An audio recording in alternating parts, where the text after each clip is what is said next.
部屋の電気は消えたままだった。手がかりを探す中で、捜査員の目に留まったのが、一枚のメモだった。2025年、韓国ソウル市小6で、ある映像が警察を動かした。ミコが、依頼人の耳元に、静かに顔を寄せた。その時間、わずか47秒。たったそれだけの映像が、30年間封印されてきた真実を、一気に暴き出すことになる。監視カメラが捉えたのは、深夜の儀式の現場だった。炎が揺れ、太鼓の音が空間を満たす中、ミコは突然、一人の依頼人だけに近づいた。他の参加者には目もくれず、ただ、その一人だけに、唇が動いた。声は聞こえない。しかし、依頼人の表情が、明らかに変わった。驚き、困惑、そして、何かに従うような、あの目。その後、依頼人は会場から姿を消した。家族への連絡もなく、職場への説明もなく、まるで、煙のように、警察が捜査に乗り出したのは、失踪届が出されてから3日後のことだった。最初は単純な失踪事案として処理されるはずだった。ところが、監視カメラの映像を精査した担当刑事が、ある異常に気づく。ミコの行動パターンが、過去の事案と完全に一致していたのだ。同じ所作、同じ距離感、同じ47秒という時間。これは偶然ではない。捜査班は確信した。ミコの素性を洗い始めると、驚くべき事実が次々と浮かび上がった。30年間にわたって、全国各地で儀式を執り行ってきた実績、数百人に及ぶ依頼人リスト、そして、その多くが、儀式の後に何らかの形で、個人情報を提供していた記録、住所、家族構成、財産状況、過去の秘密。ミコが耳元で囁いた言葉は、神からのメッセージなどではなかった。精巧に組み立てられた、情報収集のための台本だったのだ。本物の噛み下りだったのか、それとも、30年間磨き上げられた詐欺の技術だったのか。答えは、一人の女性の日常の中に隠されていた。次は、彼女が儀式の現場に足を運ぶことになった。その日々の記録を見ていこう。彼女の名前は、ジョンウォン、ソウルに暮らす。42歳の会社員だった。朝は6時に起きる。決まった時間に、決まった場所へ向かう。そういう、規則正しい日々を送っていた。職場は、小6の小さな貿易会社。勤続14年。真面目で、物静かで、目立たない存在だった。同僚たちは、彼女のことをこう語る。いつも静かで、困ったことがあっても一人で抱えていた。相談するのが苦手な人だった。と思う。彼女の日常には、一つの影があった。7年前に亡くなった。母親のことだ。突然の病死だった。見とることも、できなかった。その後悔が、ずっと胸の奥に残っていた。眠れない夜が、続いた。仕事中も、ふとした瞬間に涙が出た。誰にも、言えなかった。転機は、2025年の春だった。職場の後輩が、何気なく口にした言葉がある。霊的なものが、見えてる人に相談してみたら、どうですか？その言葉が、引っかかった。迷信だとは思っていた。でも、すがりたいものが、もう何も残っていなかった。最初の相談は、インターネットの口コミから始まった。本物の霊能者、よく当たる。亡くなった人と話せた。そういうレビューが、びっしり並んでいた。彼女は、3つの連絡先に問い合わせた。そのうちの1つが、小6の、あの儀式の場だった。最初の電話で、相手はこう言ったといい。あなたの周りに、何かいます。女性です。あなたのことを、心配しています。彼女の手が、震えた。電話口で、泣いた。それが、すべての始まりだった。その日から、彼女は毎月通うようになった。1回あたりの費用は、数万円を超えた。それでも、やめられなかった。お母さんに、会えた気がした。後に彼女は、調書の中でそう語っている。通い始めて半年が経った。ある朝のことだ。携帯にメッセージが届いた。今月末に特別な儀式を行います。あなたには来てもらう必要があります。彼女はその日の朝もいつも通り出勤した。コーヒーを一杯飲み、書類を整理した。何も知らなかった。その夜、彼女が向かった先で何かが起きようとしていた。その夜、ソウル、小6、路地の奥に古びた建物があった。表札もなく、看板もない、知る人だけがたどり着ける場所だった。彼女が扉を開けると、煙の匂いが漂っていた。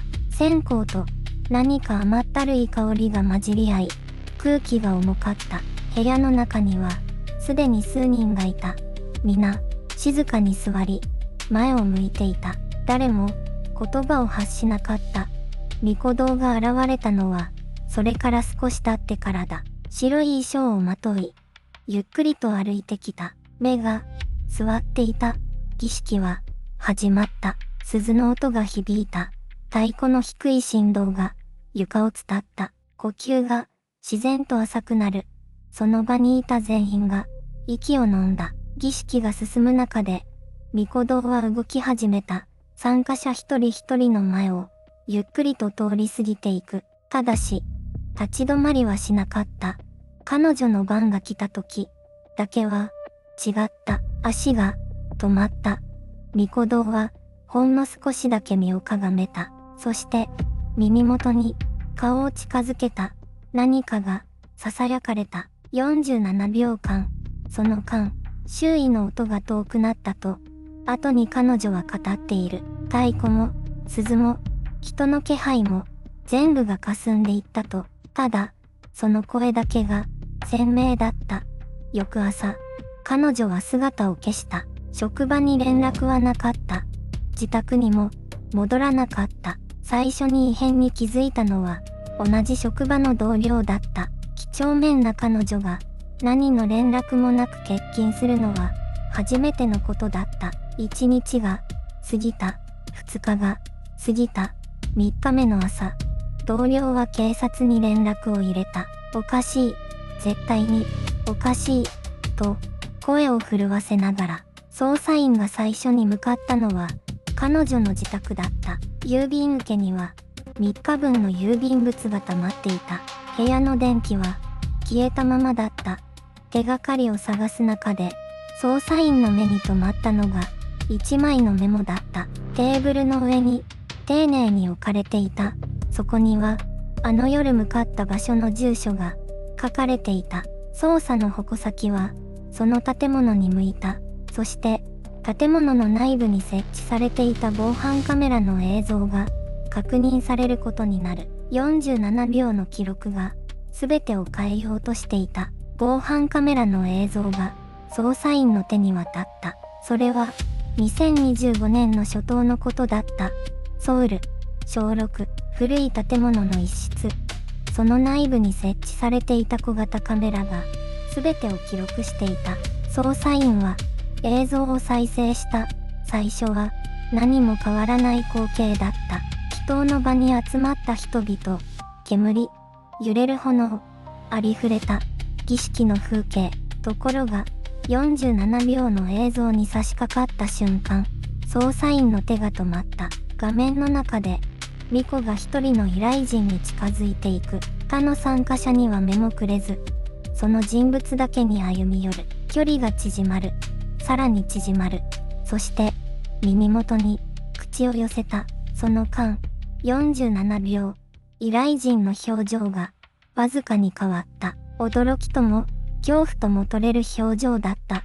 巫女は、何を語りかけたのか。映像には、音声が残っていなかった。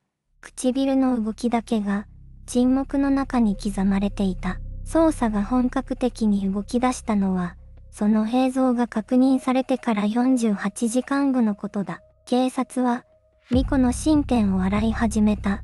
過去の記録を遡ると、驚くべき事実が浮かび上がってきた。30年間、同じ手口が繰り返されていた。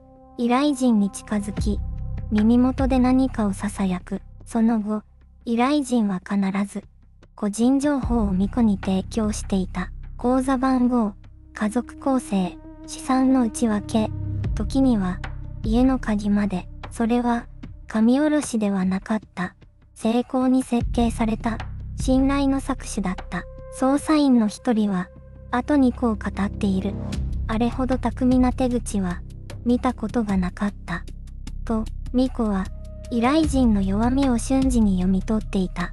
悲しみ、孤独、病、そのどれもが、彼女の言葉を受け入れる扉になっていた。最初の容疑者として、巫女の名前が挙がった。しかし、捜査員を戸惑わせたのは、彼女の態度だった。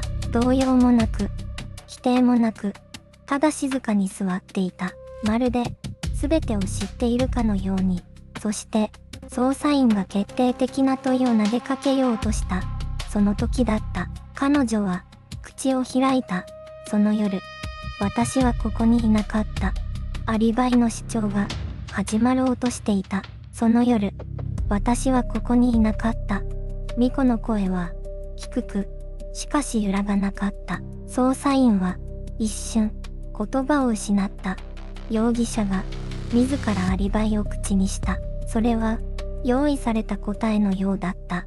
捜査員は、すぐに確認を始めた。その夜の行動、場所、同行者、巫女が語った内容は、驚くほど詳細だった。時刻まで、正確に、彼女が主張したのは、こうだ。依頼人が失踪した夜、自分は別の儀式の場にいた。場所は、ソウル市内の全く別の区だった。証人も、いた。捜査員は、その証言を一つずつ当たった。儀式に同席した人物、施設の記録、移動の履歴、すべてが、彼女の言葉と一致していた。完璧すぎる。アリバイだった。ところで、捜査員の一人が、ある点に気づいた。証言を裏付ける人物の多くが、巫女の過去の依頼人だった。つまり、彼女と深い関係にある者たちが、証人になっていた。これは、偶然なのか、捜査は、別の角度から進められた。30年間にわたる依頼人の記録。巫女が収集していたとされる個人情報の痕跡。それらが、少しずつ、姿を現し始めた。氏名、住所、家族構成、職業、借金の有無。まるで、人の弱さを地図に描いたようだった。捜査員は、一枚の書類を手に取った。そこには、失踪した依頼人の名前があった。記録された日付は、失踪の3日前だった。巫女は、その日も、何も知らない、と言った。アリバイは、崩れなかった。証言は、整合していた。記録も、矛盾を示さなかった。しかし、捜査員の胸に残るものがあった。あの47秒間、耳元で囁かれた言葉。誰も、その内容を知らない。依頼人だけが、知っていた。今は、消えた依頼人が、捜査本部は、2025年秋、正式な見解を発表した。現時点でのアリバイは有効、と、記された。しかし、捜査は、継続中、とも、付け加えられた。公式の結論は、出た。だが、終わったわけではなかった。静かに閉じられたはずの扉に、今、小さな亀裂が、入り始めていた。亀裂は、静かに始まる。音もなく、気配もなく、ただ、時間だけが、その隙間を、少しずつ広げていく。捜査本部が、公式見解を発表した直後のことだった。一人の目撃者が、再び、口を開いた。その人物は、あの夜、現場に居合わせたものだった。最初の聴取では、何も見ていない、と、述べていた。記録には、そう、残されていた。だが、真実は、違った。目撃者が語り始めたのは、47秒の映像に、映っていないものについてだった。カメラの死角、画面の端に、切れた空間、その場所で、もう一人の人物が、立っていたという。名前は、記録にない。顔も、映像にない。ただ、確かに、そこに、いた。目撃者の証言によれば、その人物は、巫女が依頼人に近づく直前、短い言葉を交わしていたという。内容は、聞こえなかった。距離があったから、それでも、雰囲気だけは、はっきりと感じ取れたといい、まるで、打ち合わせのようだった。と、その目撃者は、静かに言った。捜査員たちは、この証言を受けて、改めて現場の記録を洗い直した。47秒の映像が撮影された時刻、その3分前に別のカメラが一瞬だけ何かを捉えていた。解像度は低かった。照明も不十分だった。それでも専門の解析チームが映像を処理した結果、輪郭が浮かび上がった。人の形をした影、巫女ではない。依頼人でもない。第三の存在がそこにあった。30年間同じ手口で繰り返されてきたとされるこの詐欺の構造は一人では成立しない。誰かが情報を渡す。誰かが依頼人を誘導する。そして誰かが消す。役割があった。分業があった。この事件は最初から組織的なものだった可能性が浮上し始めた。隠されていた証拠は映像の中ではなく映像の外にあった。捜査員たちが見落としていたのは画面の中心ではなく画面の円に潜んでいた。亀裂は今確かに深くなっている。一つの真実が崩れるとき必ず次の名前が現れる。静寂の底でもう一人の人物が動き始めていた。静寂の底でもう一人の人物が動き始めていた。捜査員たちは映像を見直した。何度も何度も画面の円に映り込んでいた影。それは偶然ではなかった。その人物の名はチェ・ジョンウォン。当時52歳。職業は祈祷場の管理人として登録されていた。しかし実際にはもっと深い役割を担っていた。被害者たちの記録を照合すると、ある共通点が浮かんだ。全員が最初の接触をする前に、チェと一度は顔を合わせていた。偶然の出会いに見せかけて、路地で声をかけられたもの、近所の食堂で隣に座られたもの、その度に、さりげなく、個人情報を引き出されていた。これは、下調べだった。チェは、依頼人の生活環境を事前に把握する係だった。職業、家族構成、経済状況、抱えている悩み、その情報がシャーマンのもとへ流れていた。シャーマンが47秒間、耳元で囁いた言葉は、すべて事前に用意されたものだった。神の声ではなく、調査の結果だった。捜査員の一人が静かに言った。これは信仰を武器にした精密な詐欺だ。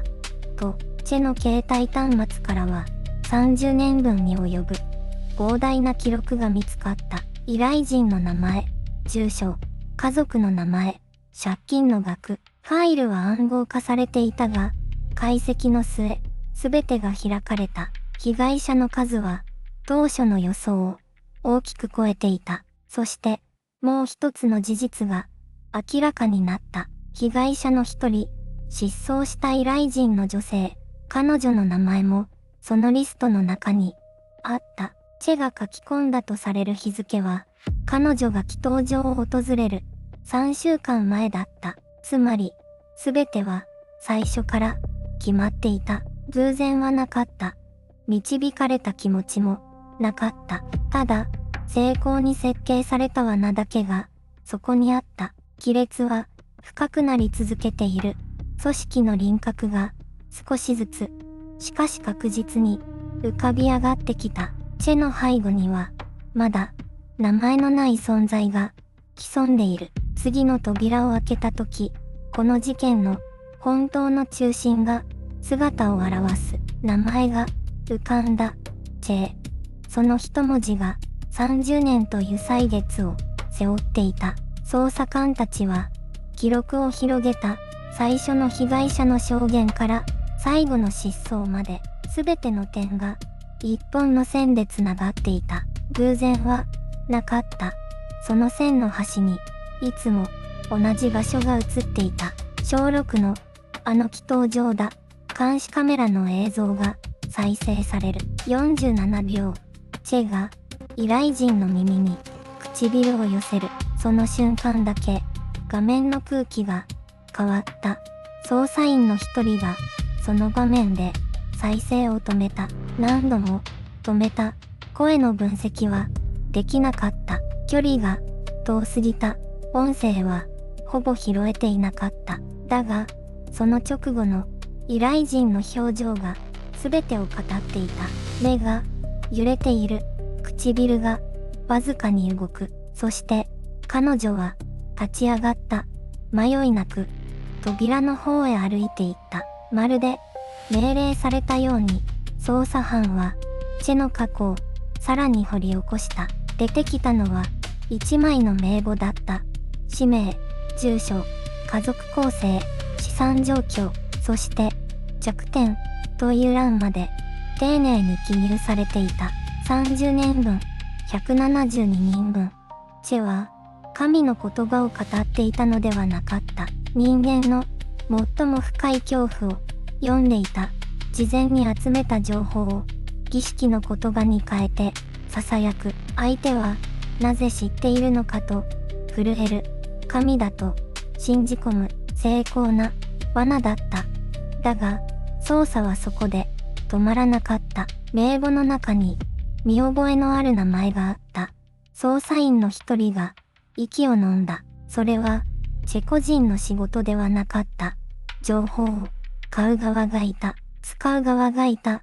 チェはその組織の末端に過ぎなかった。背後の輪郭がはっきりと見え始めている。名前のない存在がもう名前を持ちかけている。次の扉を開けた時、この事件の本当の中心が音もなく姿を現す。捜査は終わった。チェ・ムダンは2026年3月、詐欺及び個人情報保護法違反の疑いで正式に起訴された。30年間、同じ手口で、同じ声で、何百人もの依頼人に近づいていた。その数、確認されただけで387名。未確認の被害者は、おそらく、その倍を超えると、捜査員たちは見ている。だが、裁判の場で、チェは、ある一言だけを繰り返した。私は、神の声を伝えただけだ。沈黙が法廷に広がった。誰もすぐには言葉を返せなかった。